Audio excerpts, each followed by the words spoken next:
Pessoal, muito bom dia. Nesse dia 30 de janeiro, o Museu do Amanhã está sediando o workshop mundial do Programa de Aceleração Regional do MIT, RIP-MIT. Este evento reúne os mais renomados professores de empreendedorismo e inovação das melhores universidades do mundo, além de autoridades e representantes do ecossistema empreendedor carioca. Juntos, vamos construir o futuro Vale do Silício da energia e sustentabilidade no Rio de Janeiro. Participe conosco. Vamos fazer a abertura oficial do palco Pão de Açúcar com ele, que é diretor de inovação da Vibra, Renato Vieira. Uma salva de palmas, muito bem-vindo. Fique à vontade. Obrigado, pode ficar à vontade. Ele, que é coordenador da CRIOS UFRJ, diretor do Inova UFRJ Macaé, membro do Comitê de Inovação do UFRJ, Alan Cormac. Bem-vindo, Alan. Uma salva de palmas. Bem-vindo. Ele, que é co-founder da Fractal Metaverse, Daniel Carocha. Daniel, muito bem-vindo. E ele, que é sócio da Mercúrio Partners, Eduardo Miranda. Seja muito bem-vindo também. Antes de começar aqui, a gente vai passar só um vídeo bem rapidinho, né? Isso já está no ponto aqui que a produção preparou para vocês.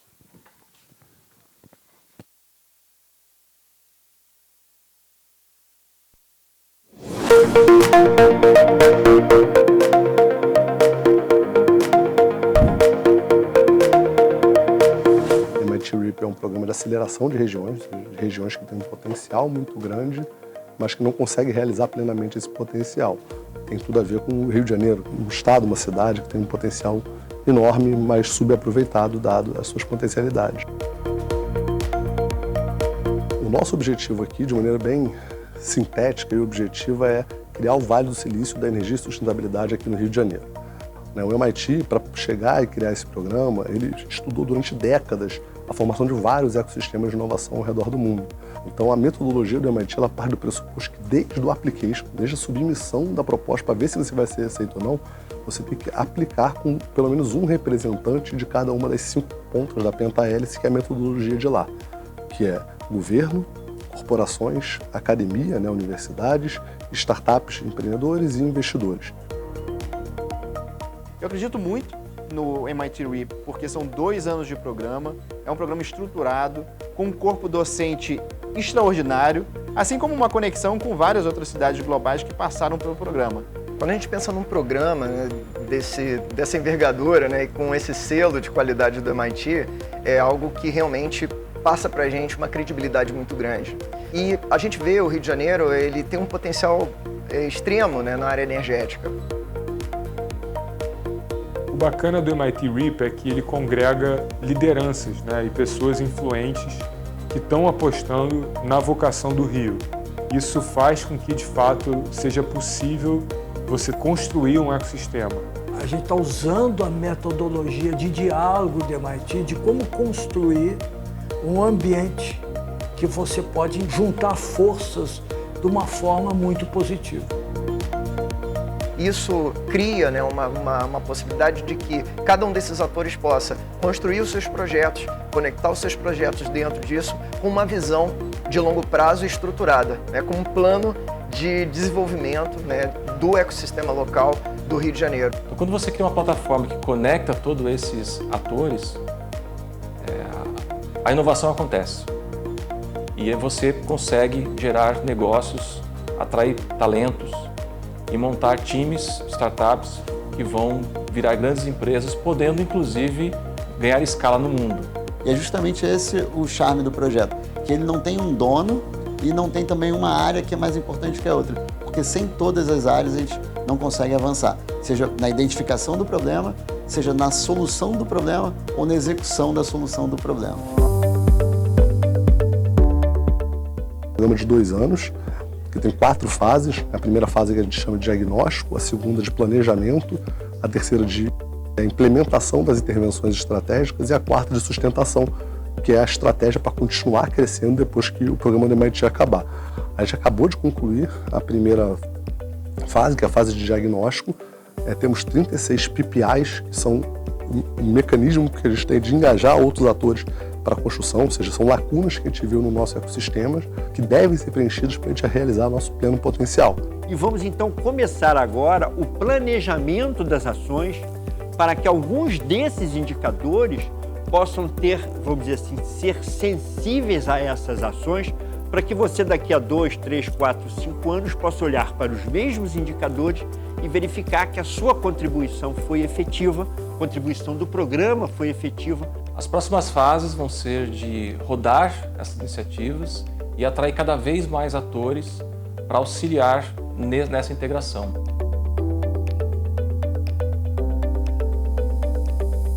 Como é que une isso tudo? Através de um propósito. E esse propósito é o que o MIT RIP, esse programa, traz. Promover com metodologias, com ciência, com inovação, todo um ecossistema empreendedor. Tudo que a gente necessita para que isso dê certo, do ponto de vista da indústria, do negócio, do setor, a gente está bem posicionado e acho que o programa está totalmente conectado com essa realidade.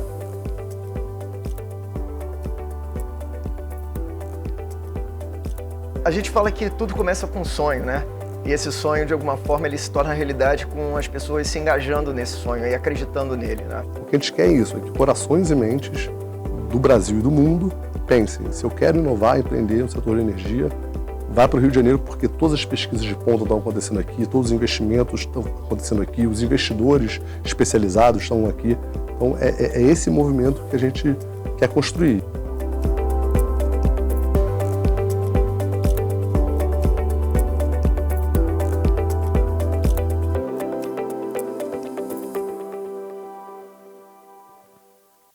Bacana, legal. Agora sim, vamos começar o bate-papo nosso aqui. O Renato Vieira vai conduzir aqui uma pequena bate-papo entre os nossos convidados aqui. Renato, passo a bola para você. Bom dia, pessoal. Bom dia a todos, a todas. Prazer enorme estar aqui, junto com esses parceiros aqui incríveis, só fera, nesse desafio de mediar aqui uma mesa aqui com o Alan, né, com o Alan Comar, que é coordenador-geral do CRIUS, UFRJ, né, professor, doutor, e está aqui para contribuir. A gente vai aprender muito com ele. Já estou aprendendo no grupo de WhatsApp que a gente criou, já estava aprendendo, né? Então, imagine aqui no presencial. Estou aqui com o Daniel Carocha, né, que é co-founder da Fractal Metaverse, né? Então, aqui o Daniel também, muito prazer. E estou com o Eduardo também, tá? Eduardo também aqui depois vai se apresentar melhor aqui para a gente, tá? Muito obrigado, Eduardo, pela presença, pela participação. Bom, pessoal, a gente vai falar aqui desse painel da iniciativa de engajamento entre corporações e startups. Tá? A gente, né, teve aqui um pequeno atraso, né, queria aí pedir desculpas aí em nome da organização. Né, isso acontece aí, especialmente nas segundas-feiras, né? Se fosse chovendo seria pior, né? E nesse sentido, esse painel, é para a gente falar de um overview, né, sobre os diferentes níveis de relacionamento com a startup. Com startup, a gente vai falar alguns cases aqui, né, como é que grandes corporações têm se relacionado. Eu, particularmente, sou diretor de inovação da Vibra. A Vibra desenvolveu um hub de inovação, né, chamado Vibra Collab, que tem se relacionado bastante intensamente com essas empresas. A gente já tem mais de 400 empresas aí em relacionamento e 60 praticamente em operação, já em operação, né? Aproximadamente 60 já em operação. Nós desenvolvemos um fundo de Venture Capital com um foco principal em transição energética, né, em negócios portadores de futuro. A Vibra é a ex-BR distribuidora, como, né, muitos sabem, e muitos não sabem também. A Vibra Energia, o que é a Vibra? Né?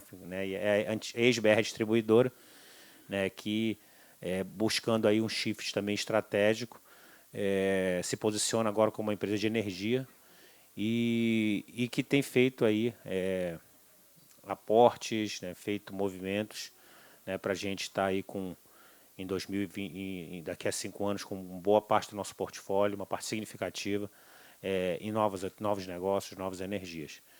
E para isso, sem dúvida nenhuma, inovação é um pilar fundamental. Né? A gente está falando de fazer um shift de uma empresa que tem mais de 50 anos, agora num negócio novo, em novos negócios, essa transição energética que é imperiosa e que está dada. Né? A gente viu hoje aí o painel de abertura desse evento.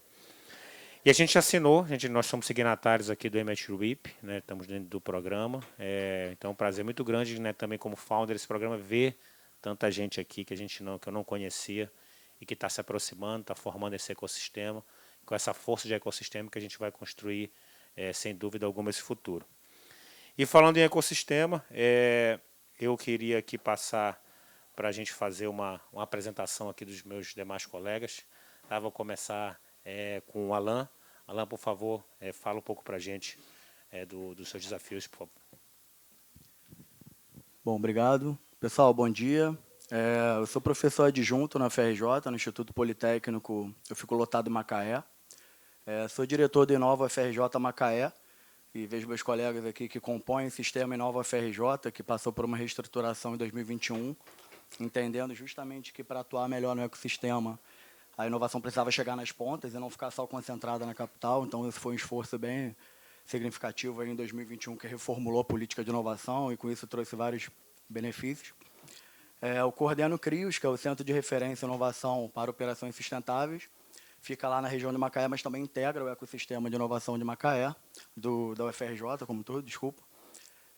Minha experiência aí passa por... Eu fui avaliador do Prêmio Nacional de Inovação, a gente trabalhou na reformulação metodológica desde 2016, participei em 2016, 2017, 2018, 2019 como avaliador sênior. Tive a oportunidade de passar nas maiores empresas do Brasil como avaliador, seja avaliando fisicamente, que a avaliação era em loco, ou também avaliando remotamente a avaliação virtual que eles faziam e tudo mais. Então foi uma experiência legal e lá a gente começou a ver, quando a gente olha de 2015 para frente, muito esforço das empresas aplicando o Open Innovation, que eu acho que a gente vai falar bastante aqui hoje, é um tema bem interessante, dá para a gente explorar bastante. Eu acho que é isso, o painel acho que a gente vai ter bastante tema, acho que vai passando aí alguns assuntos importantes. E o desafio de transição energética, como ficou falado aqui no vídeo inicial, você comentou também no início, ele perpassa por sinergia, colaboração, enfim, esse painel é muito legal, porque eu acho que traz um tema que, apesar das empresas entenderem, tem outras que estão muito mais avançadas. Você vê, por exemplo, a Vibra criando o Hub de inovação, o Colab, mas tem muita empresa que precisa acelerar esse processo, porque senão vai acabar ficando para trás. Acho que esse momento é muito oportuno de criar essa ambiência favorável para discutir isso. Tá? Obrigado, Alan. Eduardo, por favor, se você pudesse apresentar e falar um pouco do que você está fazendo hoje em dia. Primeiro, bom dia a todos. Um prazer enorme aqui estar com vocês, dividir esse painel com vocês. Nesse programa que, com certeza, vai mudar um pouco o cenário do Rio de Janeiro. Sou Eduardo Miranda e eu acho que, como competência principal, eu sou um pai orgulhoso da Maria Eduarda. Quem é pai aqui sabe o quão legal isso é.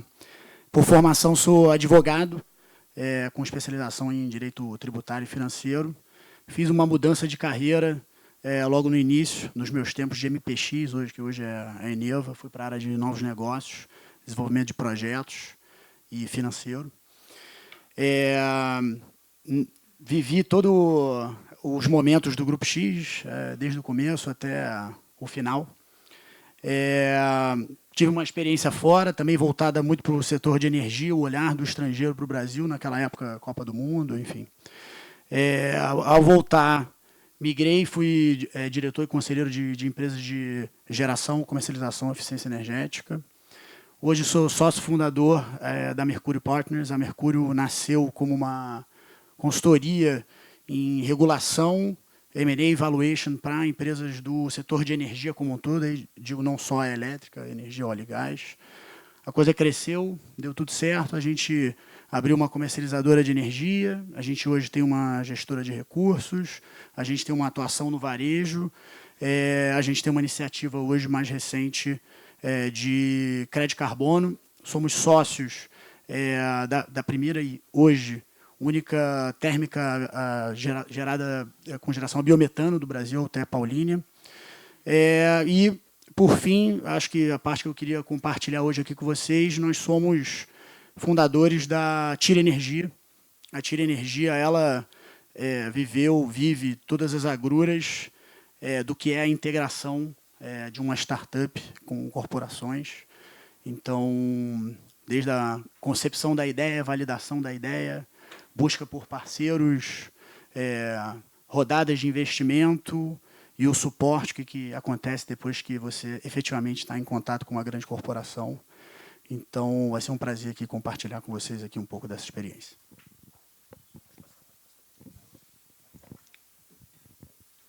Bom dia. Meu nome é Daniel Carocha, é um prazerzaço estar aqui, inclusive revendo vários amigos de longa data. Em termos de background aí, profissional e de vida, né, eu tenho 22 anos de carreira, comecei na General Electric, até na fábrica de lâmpadas em Maria da Graça ali, né, e tive uma passagem profunda sobre a Enel. Eu participei da vinda da Enel Green Power para o Brasil. A gente comprou pequenas centrais hidrelétricas, começamos os projetos de eólica e tudo mais. E depois eu tive uma passagem longa de 8 anos na Chevron, como diretor de Digital Innovation Acceleration, né, da Latinoamérica e tudo mais. E nos últimos 2 anos, até 2019, ali, 2020, eu fui sócio da KPMG, no braço de transformação digital disruptiva que eles têm lá em São Paulo, chamado LEAP. Né, e eu acabei, com o advindo do ESG, né, do Environment, Social e Governance, eu acabei assumindo também essa parte de transformação digital para a ESG, né, o que a gente cunhou lá de ESG Tech, né, ou seja, foco em soluções que pudessem, de fato, contribuir para as empresas a evoluírem nessa agenda de ESG e, ao mesmo tempo, também, junto com o ecossistema de inovação, buscar soluções escaláveis aí, sociais, ambientais, né, e de governança também. E nos últimos 2 anos, depois dessa jornada toda de carreira, né, a gente estava conversando no WhatsApp e aqui no café, eu percebi que se eu não tirasse 2 anos da minha vida para me dedicar, de fato, 100% ao Brasil, a projetos sociais e ambientais e tudo mais, o que eu acreditava, né, usar um pouco da capacidade e contribuir com um pouquinho que fosse, né, eu não ia tirar, porque eu tenho 43 anos, eu tinha 41 na época, então assim, não ia dar tempo se eu deixasse passar esse bonde. Então eu saí do mercado, saí da KPMG e cofundei 2 startups, né? Uma é a Pangeia.eco, que hoje, graças a Deus, é uma startup de muito sucesso. Nós somos a loja sustentável da Via Varejo, Casas Bahia, Ponto Frio Extra. A gente já serviu mais de 100 famílias aí entre Nordeste, Amazônia, Sul do país, enfim. É um marketplace de produtos sustentáveis e tem um braço também de consultoria de ESG Tech, né? E nesse contexto, nessa evolução de 2021, ali, meados de 2021, a gente descobriu, eu sou entusiasta de cripto há muitos anos, desde 2016, 2017, e eu percebi que a gente tinha também uma camada no Brasil que é super rica, certamente vocês vão relacionar, assim, a cultura brasileira é extremamente rica, né? A gente tem desde comunidades indígenas, quilombolas, que produzem artes, fotos, artes plásticas, artesanatos, e de nível classe mundial. Porém, né, com a pandemia, foram altamente afetados, né, porque dependiam do turismo. Então, a gente começou a pensar, poxa, por que não transformar essas artes em NFTs? E, logicamente, por que não expor em museus tridimensionais ou museus virtuais e conectar pessoas, ou seja, conectar diretamente aquele artista com o mundo inteiro, com o japonês, com o australiano, por que não? E gerar renda direta para esse cara.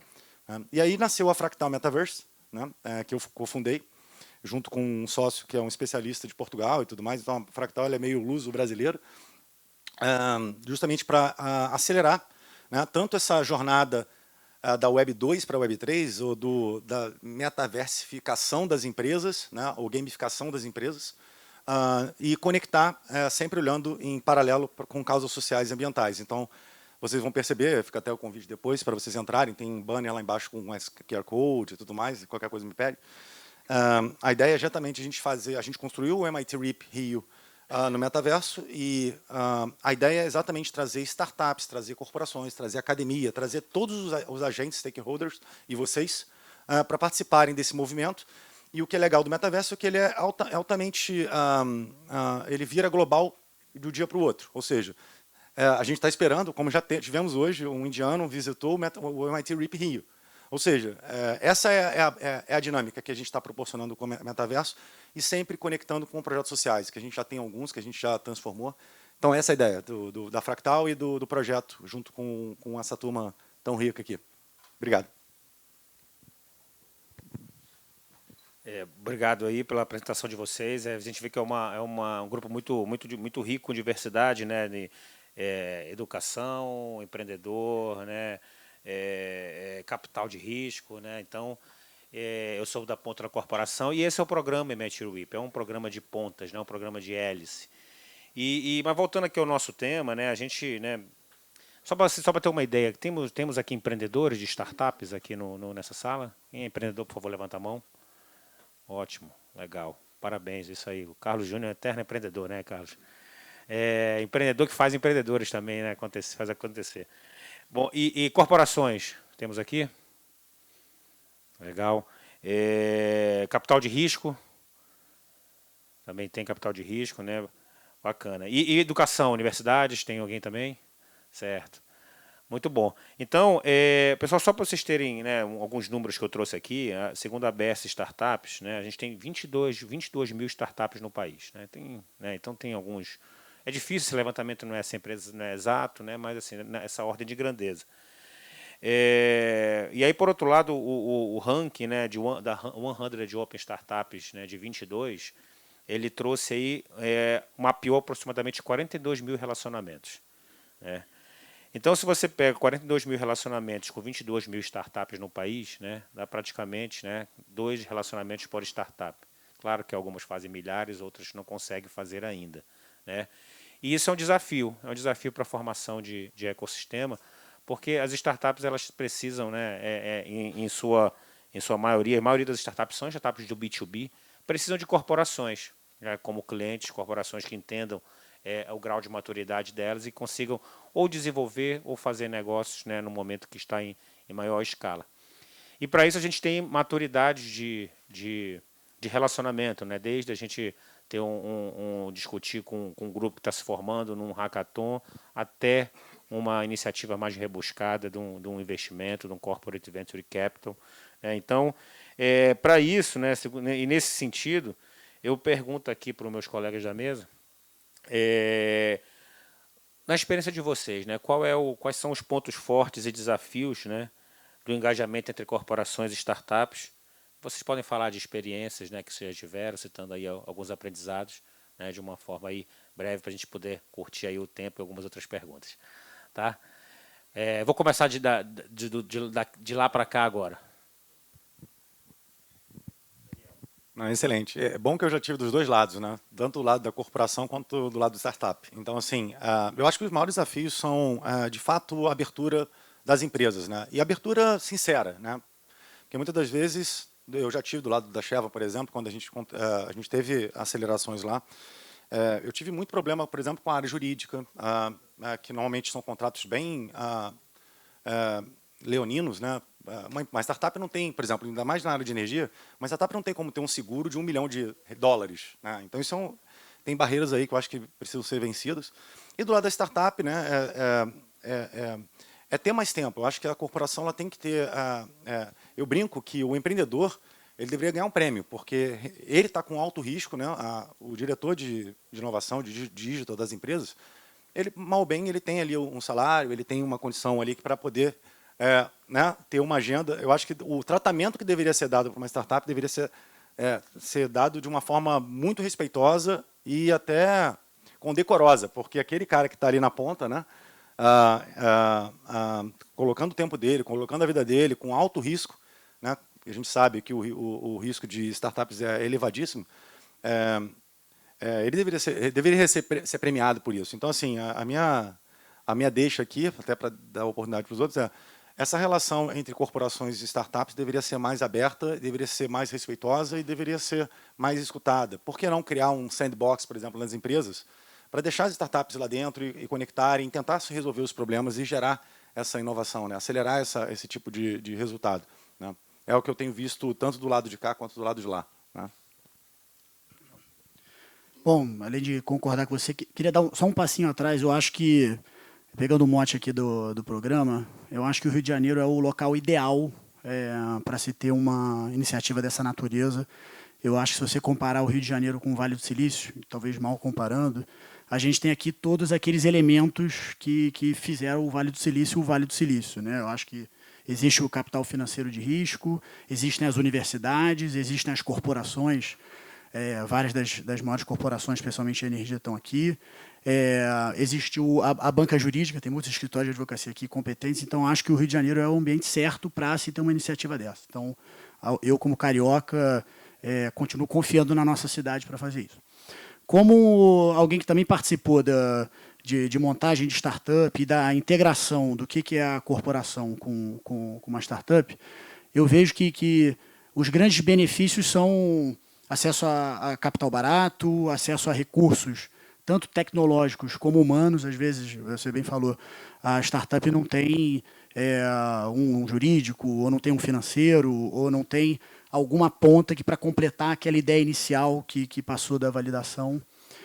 Então, acho que as corporações com programas de aceleração in and out, com hackathons, etc., conseguem viabilizar isso. Eu acho que o desafio, e a gente vai viver isso muito mais agora, depois do MIT RIP, é o passo seguinte, né? Eu acho que você manter aquela interação inicial numa cultura brasileira, né? E eu acho que a startup ela é criada num cenário mundial de extrema incerteza e mudança o tempo inteiro. Então, se você teve uma primeira ideia que foi validada, foi incorporada num grande player, e ela teve que mudar por resiliência, por questões globais, acho que a corporação tem que entender isso e não simplesmente descartar aquela ideia inicial, saber que criou-se um capital intelectual também capaz de lidar com mudanças, adversidades, e talvez continuar investindo principalmente nas pessoas, que eu acho que é o que, no final do dia, startups e corporações são feitas. Para não ficar repetitivo, eu concordo totalmente com o que vocês dois colocaram. E vou colocar um pouco do chapéu da universidade e tentar trafegar nos múltiplos chapéus, na startup, universidade, do lado de empresa também. Primeiro, assim, um ponto forte, eu acho que um ponto que é enfático, eu acho que todo mundo deve concordar aqui, é que inovar, a discussão de inovação aberta, ela não é mais opcional, ela é mandatória, ponto. Quando a gente olha 2015 para frente, a gente vê um grau de aceleração das empresas que, obviamente, umas vão estar muito mais maduras, a Vibra criando aí o ambiente, o hub de inovação, a Ocean, estou vendo o Chamusca por aqui, criando e sendo premiado, às vezes, num time muito curto, e aí eu acho que essa mensagem é importante. O desafio, eu concordo, que eu acho que a ideia do sandbox, e aí colocando o papel de professor também, muita gente nem sabe o que é isso, porque é algo muito novo, né? Então, assim, o cara do direito aqui, vou tentar, se eu falar besteira, me corrige, mas a gente teve uma palestra com a MCTI, eles falaram justamente isso, é necessário flexibilizar para entender, e o sandbox regulatório, ele vai trazer esses elementos para... a regra é essa, mas como é que você pega uma startup que nasceu ontem para comprovar $1,5 milhão em ativo? Não tem como. E a ideia, às vezes, é genial e, às vezes, morre por não ter um sandbox regulatório, uma flexibilidade do lado da organização. Então, a gente precisa avançar em alguns aspectos nesse sentido. Eu acho que o programa, especificamente trazendo para esse contexto daqui, eu acho que ele junta e ele faz... Teve uma publicação recente da Technovation que vai de encontro com esse modelo do RIP que o MIT propõe, que é um bom ecossistema de inovação, ele é composto de um conjunto de elementos. Então, ele tem instituições, ele tem atores, ele tem relações moldadas para cada tipo. Então, por exemplo, eu, enquanto universidade, eu posso fazer uma parceria com a Vibra para direcionar, talvez, meus alunos, vou dar um exemplo, no meu programa de empreendedorismo para criar soluções. A empresa tem que se flexibilizar para me passar uma possível dor dela para eu conseguir fazer o match. O governo ele pode pensar em fomentos sistêmicos, coletivos, juntando, sei lá, ANP, ANEL, FAPERJ, FINEP, direcionando ações e linhas temáticas para, de fato, resolver problemas reais, e não aquele negócio utópico, aquele edital. Qual é a dor do Rio? É desenvolver, talvez, a questão da geração distribuída, ou integrada. Pô, legal, vamos criar coisas específicas para isso. Acho que esse é um ponto. E aí, trazendo agora por um lado que eu acho que junta as múltiplas pontas, vou usar o case da Ocean. Na minha pesquisa de doutorado, eu estudei cadeia de óleo e gás, e fui estudar justamente a dinâmica de aprendizagem que ocorria nessas interações, nessas iniciativas de sustentabilidade que eu chamei, que perpassam pelos esforços de inovação. E aí, o que me chamou muita atenção é que hoje a gente fala de Open Innovation, de CVC, Venture Builder, programas de aceleração, cultura empreendedora, intraempreendedorismo. E aí o que me chamou muita atenção é que a mesma prática pode ser configurada de maneiras completamente diferentes. E isso muda completamente a curva e velocidade que você consegue ter resultados efetivos. Então, um exemplo. Eu aposto que o seu caso deu muito certo, porque existia uma expertise, vocês tinham esses chapéus múltiplos e sabiam onde os muros iam bater. Então, facilita você criar ações mais assertivas. Usar de novo o caso do Senna, que eu acho que é legal que ele passa todas as fases. Um programa de Open Innovation, um caso A lá, que eu não vou dar o nome, eles fizeram isso interno, sem buscar especialista, e desenharam. Teve alguns problemas.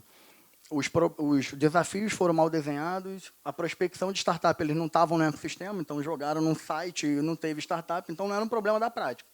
Aí, pegando agora o caso do Oceano, eles contrataram a InnoScience, que é uma especialista e renomada no Brasil, no mundo, na área de gestão de inovação. Desde o começo, ajudou a desenhar as práticas, métodos, ferramentas, que aí eu acho que vai de encontro exatamente a criar a cultura empreendedora e o mindset empreendedor dentro da organização, flexibilizou as contratações. Então, assim, criou um conjunto de ações, e aí, quando você vai ver a curva de ações que eles tiveram em termos de resultados práticos e efetivos, foi muito mais acelerada.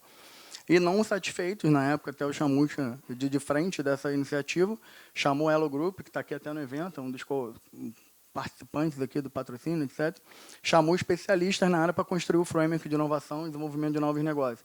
Então, isso eles entenderam que, para determinado tipo de desafio, eles vão seguir pela esteira de inovação lá do Open Innovation. Outras coisas não, vai ser interna, vai vir por ideias internas que vão virar startup. Outra coisa não, eles vão fazer um projeto de P&D estruturado, porque envolve 15 milhões e ele precisa de fomento. Então, assim, o framework de inovação criado com um setor específico, uma direção que tem autonomia de budget para definir, eu vou botar dinheiro nesse projeto, não vou, isso está linkado com a estratégia fundamental. E aí você vê esses cases do Oceano, da Vibra, você vê que é um grau de maturidade que as empresas precisam se atentar isso para ontem, urgentemente. E só para fechar e não alongar muito minha fala, do ponto de vista da universidade, cada vez mais a gente tem se aproximado do governo municipal, por exemplo. Então, a gente coordenou o programa Startup Macaé, que foi um programa pioneiro com modalidade de bolsa de R$5.000. A gente não queria saber como o cara ia gastar, o prefeito na época falava, se quiser comprar 5 mil de picolé, pode comprar. Então, assim, trazia uma flexibilidade no uso do recurso e tudo mais. E agora esse projeto está sendo desenhado num projeto maior, junto com a Secretaria de Desenvolvimento Econômico, olhando o ecossistema e também o programa Macaé Startup Mais, alinhado aos programas de Open Innovation da região e tudo mais. Tá? Obrigado, Alan. Muito bom aí vocês compartilharem essas experiências. Tá?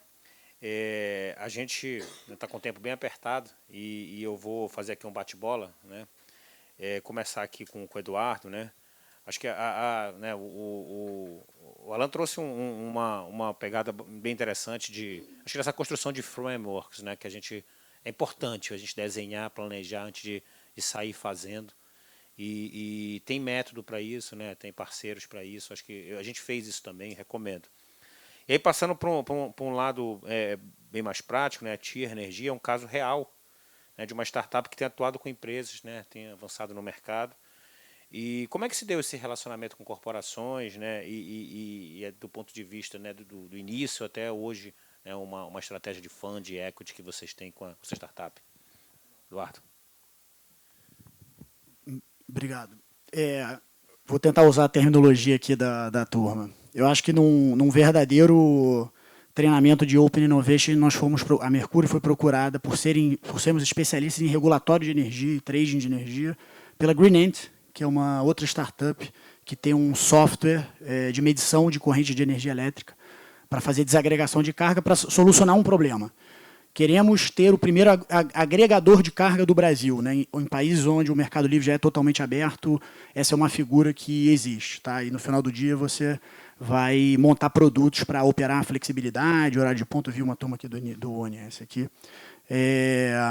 Bom, a gente validou a ideia, falou, ótimo, não existe, a regulação dá para fazer.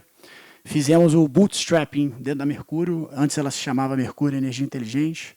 Depois colocamos o nosso dinheiro lá, virou Tier Energia.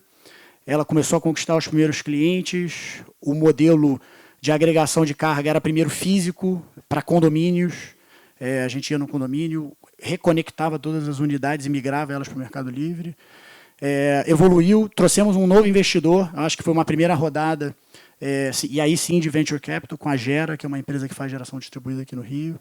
Eles aportaram um capital para aumentar a equipe, gastar com marketing, expandir para outros estados. A coisa deu certo. E hoje a TIR tem como acionista indireta a Raizen. Tá? E qual é a ideia? Né? Aquela parte do escalável da startup. Né? Tem que ser repetível e tem que ser escalável. A parte do repetível no Brasil é complexa, porque o setor de energia elétrica é muito regulado. Então, uma hora de um jeito, outra hora de outro jeito. Quando você lê a norma, você acha que você pode fazer, você bate lá no órgão regulador, ele diz que você não pode fazer. Então, o que a gente previu com o ingresso de um player relevante foi o acesso à base de dados. Eu acho que o acesso ao portfólio de clientes ele é tudo que uma startup deseja.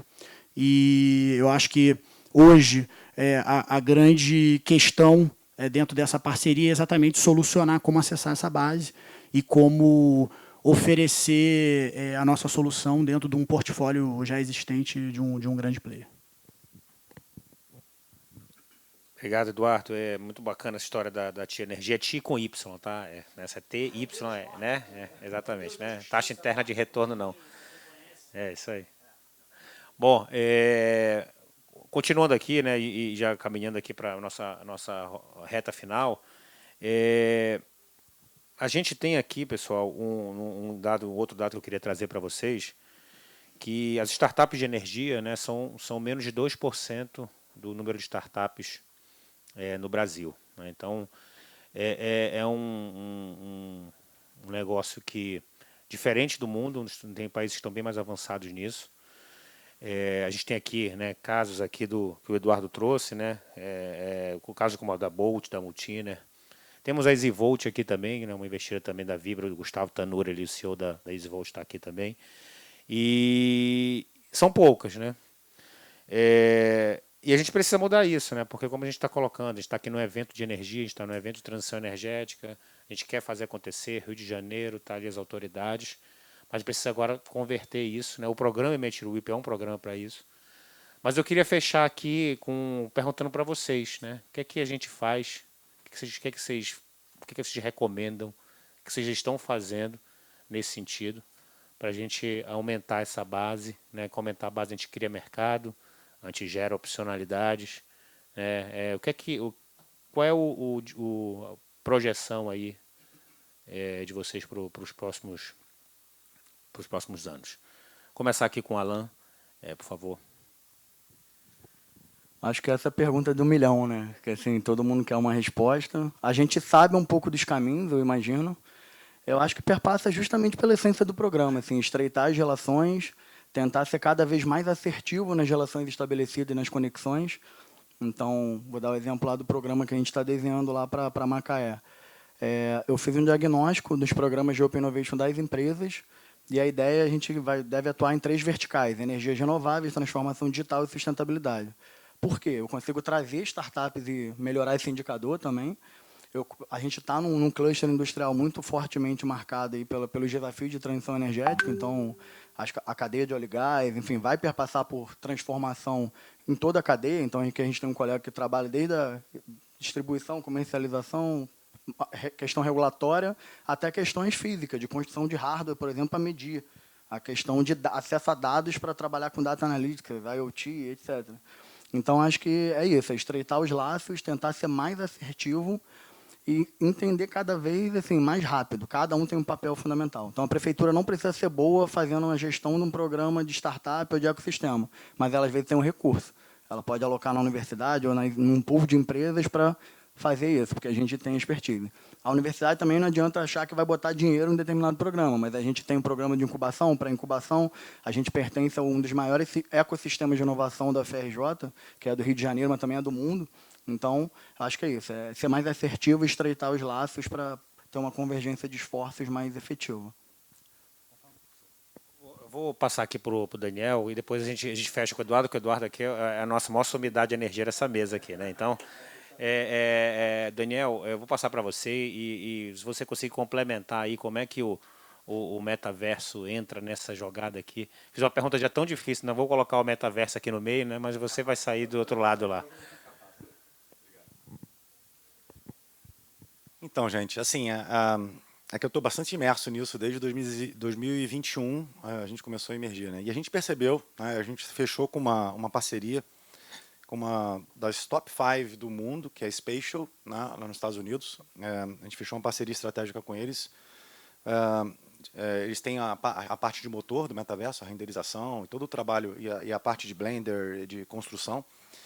E o que a gente tem percebido, a gente fez o Rio Innovation Week, provavelmente alguns de vocês foram aqui, a gente teve 2.000 acessos do mundo inteiro, então assim, pessoas do mundo inteiro acessaram o Rio, teve troca de empreendedores até com internacionais, então assim, dos casos de sucesso que a gente já testou, e já pivotou, e já provou, eu acho que para o nosso ecossistema, a gente tem uma oportunidade enorme da gente reduzir, que eu brinco, né, que o metaverso, basicamente, ele reduz distâncias. Né? Então, a gente fez, por exemplo, agora a Câmara de Comércio Noruega-Brasil, né, que a gente está trazendo startups da Noruega para conversar com startups do Brasil.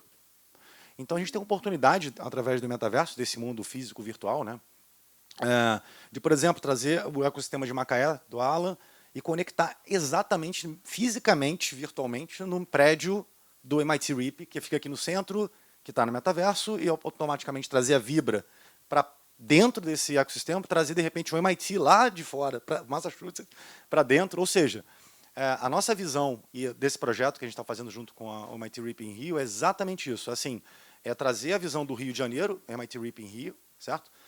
E começar a conectar os outros cohorts, né, ou seja, os outros países que fazem parte do cohort 8, com as startups, com os investidores, com as corporações, ou seja, a gente criar um grande ecossistema físico, virtual, e usar a plataforma Metaverso para fazer esse tipo de conexão. Porque, no final das contas, a gente está falando de pessoas a pessoas, né, é a comunicação entre pessoas a pessoas.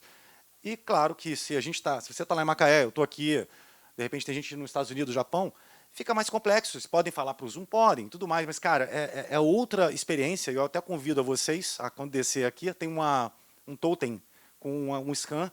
É só escanear e vocês vão ser teletransportados para dentro do metaverso. É simples assim. 2 segundos vocês vão estar lá dentro. E vocês vão perceber que a dinâmica e a experiência humana nossa, que, sinceramente, já está de saco cheio do Zoom e do Teams, né? Vocês vão perceber que, como vocês têm um avatar, a experiência é melhor. A gente já fez a primeira aula do metaverso da COPEAD e da COP. E foi, assim, extraordinário o feedback dos alunos e tudo mais.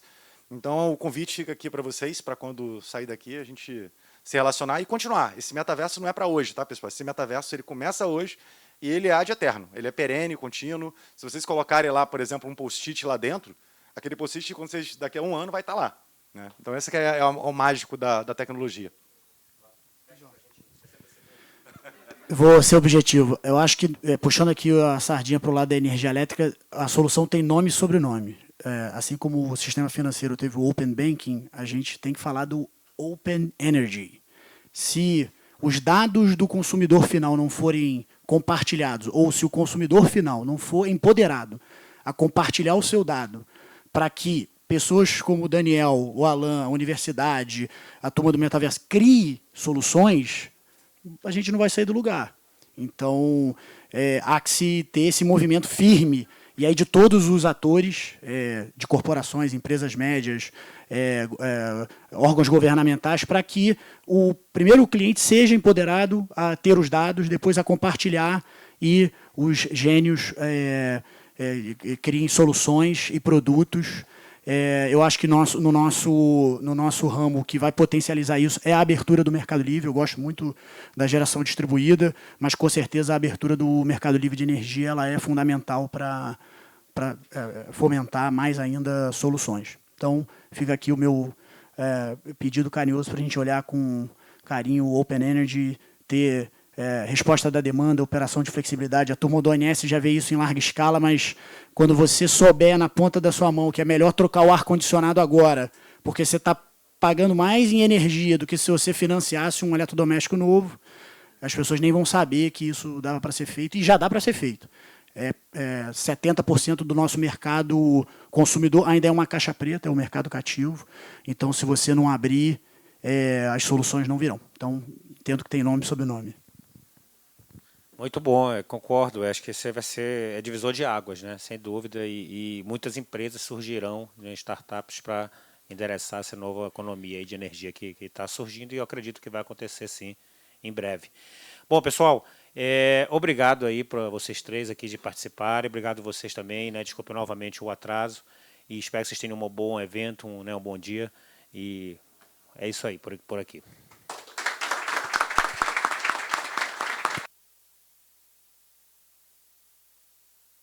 Vou só aproveitar e fazer a foto ali oficial com o pessoal aqui, né? Vou fazer a foto com todo mundo.